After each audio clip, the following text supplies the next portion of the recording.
आज के एपिसोड में हम देखेंगे, सुनेंगे और समझेंगे। आज का विषय है ईर्ष्या तू न गई मेरे मन से। इसी से संबंधित एक लेख है। थोड़ा बड़ा हो जरूर होगा, लेकिन उम्मीद है आपको बहुत पसंद आएगा। मेरे घर के दाहिने एक वकील रहते हैं जो खाने पीने में अच्छे हैं, दोस्तों को भी खूब खिलाते हैं और सभा सोसाइटियों में भी काफ़ी भाग लेते हैं। बाल बच्चों से भरा पूरा परिवार है, नौकर भी सुख देने वाले हैं और पत्नी भी अत्यंत मृदुभाषी है। भला एक सुखी मनुष्य को और क्या चाहिए, है ना? मगर वे सुखी नहीं हैं। उनके भीतर कौन सा दाह है, इसे मैं भली भांति जानता हूँ।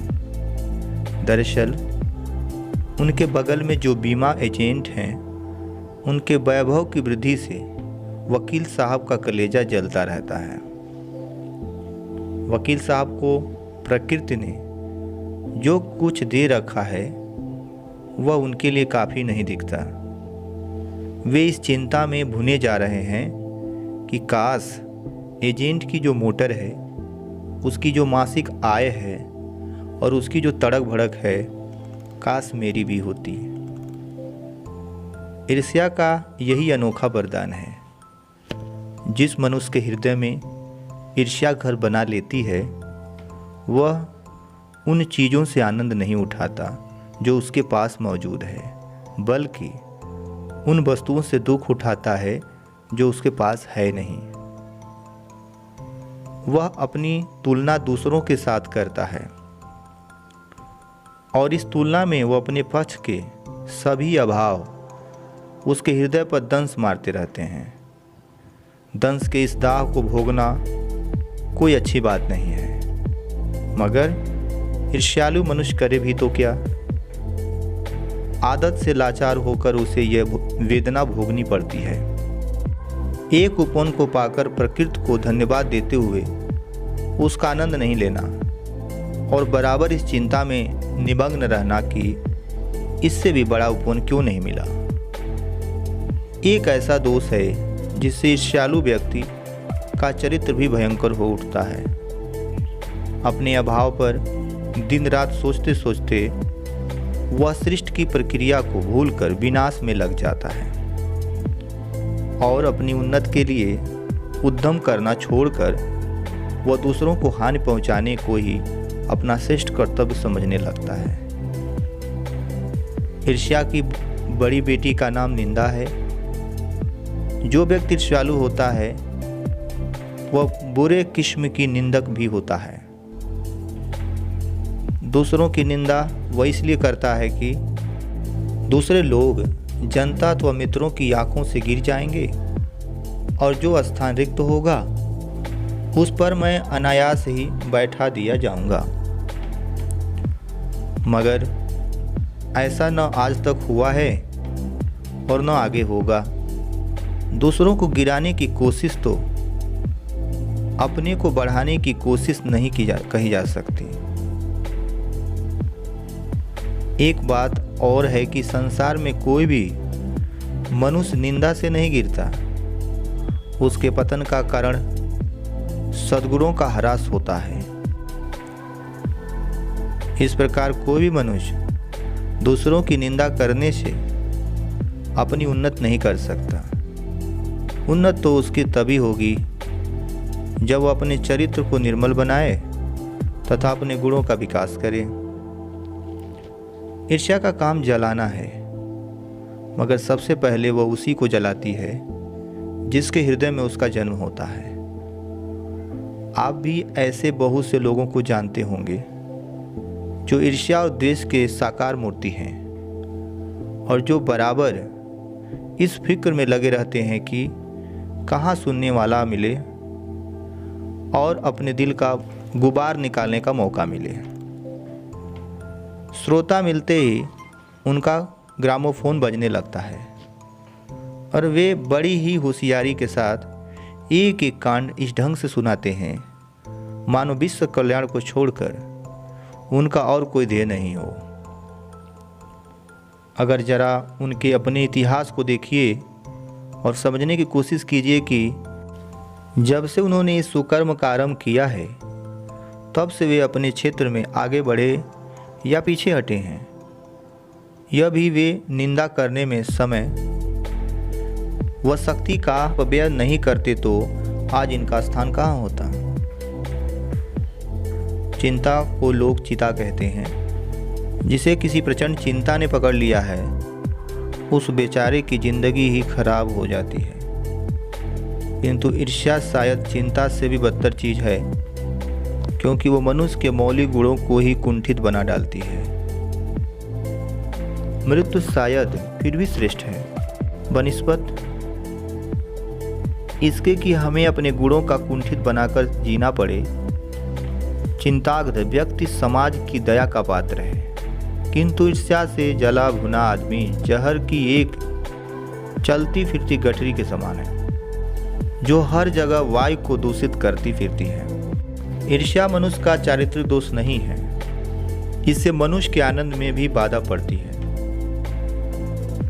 जब भी मनुष्य के हृदय में उदय होता है इसका, सामने का सुख उसे मध्यम सा दिखने लगता है। पक्षियों के गीत में जादू नहीं रह जाता है और फूल तो ऐसे हो जाते हैं मानो वे देखने के योग्य ही नहीं हो। आप कहेंगे कि निंदा के बाण से अपने प्रतिद्वंद्वियों को वेद कर हंसने में एक आनंद है, और ये आनंद ईर्ष्यालु व्यक्ति का सबसे बड़ा पुरस्कार है। मगर यह हंसी मनुष्य की नहीं, राक्षस की हंसी होती है, और ये आनंद भी राक्षसों का ही आनंद होता है। ईर्ष्या का संबंध प्रतिद्वंदिता से होता है, क्योंकि भिखमंगा करोड़पति से ईर्ष्या नहीं करता। यह एक ऐसी बात है जो ईर्ष्या के पक्ष में भी पड़ सकती है, क्योंकि प्रतिद्वंदिता से मनुष्य का विकास होता है। किंतु अगर आप संसार व्यापी सुयश चाहते हैं तो आप रसेल के मतानुसार शायद नेपोलियन से स्पर्धा करेंगे।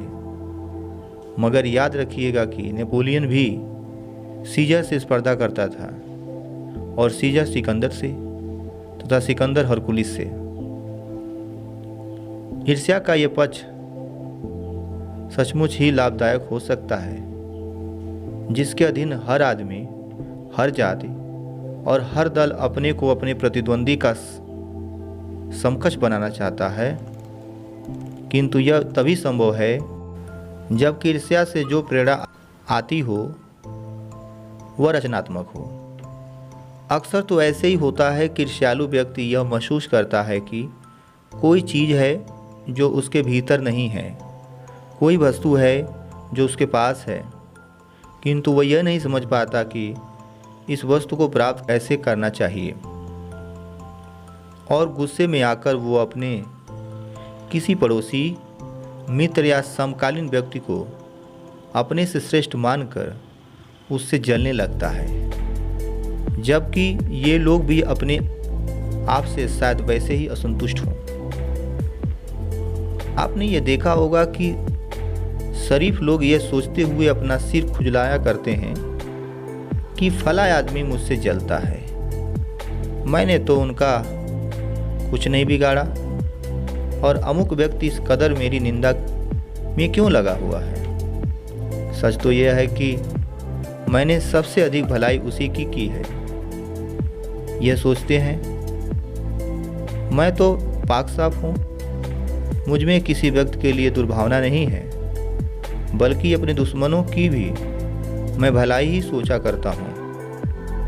फिर ये लोग मेरे पीछे क्यों पड़े हुए हैं? मुझ में कौन सा ऐब है जिसे दूर करके मैं इन दोस्तों को चुप कर सकता हूँ। ईश्वरचंद्र विद्यासागर जब इस तजुर्बे से होकर गुजरे तब उन्होंने एक सूत्र कहा, तुम्हारी निंदा वही करेगा जिसकी तुमने भलाई की है।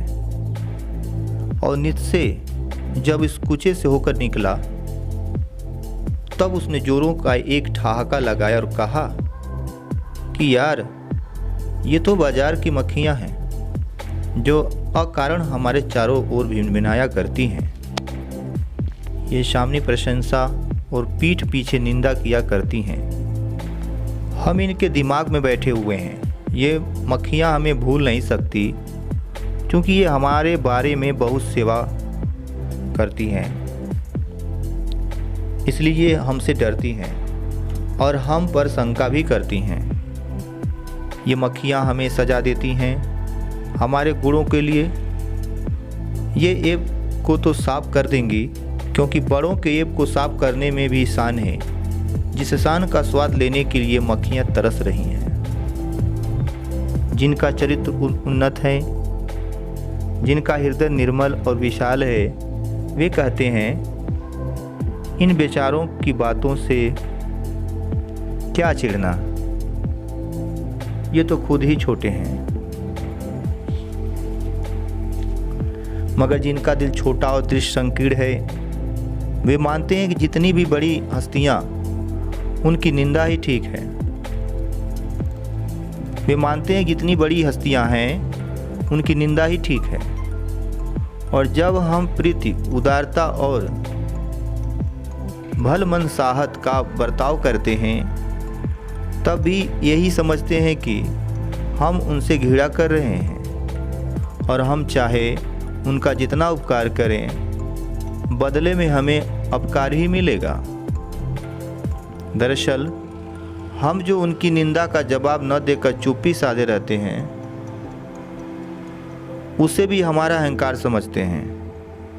खुशी तो उन्हें तभी हो सकती है जब हम उनके धरातल पर उतरकर उनके छोटेपन के भागीदार बन जाएं। सारे अनुभवों को निचोड़कर निस्से ने एक दूसरा सूत्र कहा, आदमी में जो गुण महान समझे जाते हैं, उन्हीं के चलते लोग उसे जलने लगते हैं। तो ईर्ष्यालु लोगों से बचने का क्या उपाय है? निस्से कहता है कि बाजार की मक्खियों को छोड़कर एकांत की ओर भागो।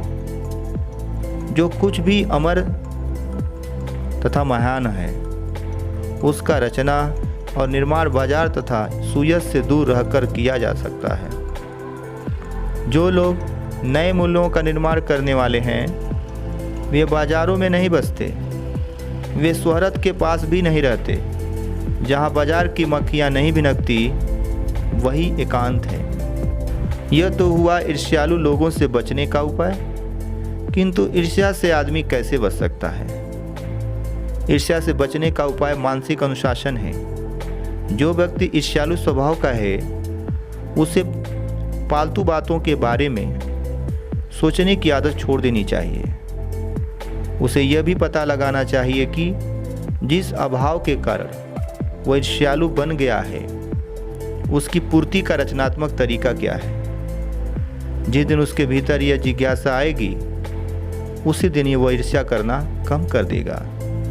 तो आज के एपिसोड में इतना ही। अगले एपिसोड में फिर मिलेंगे। तब तक के लिए नमस्कार।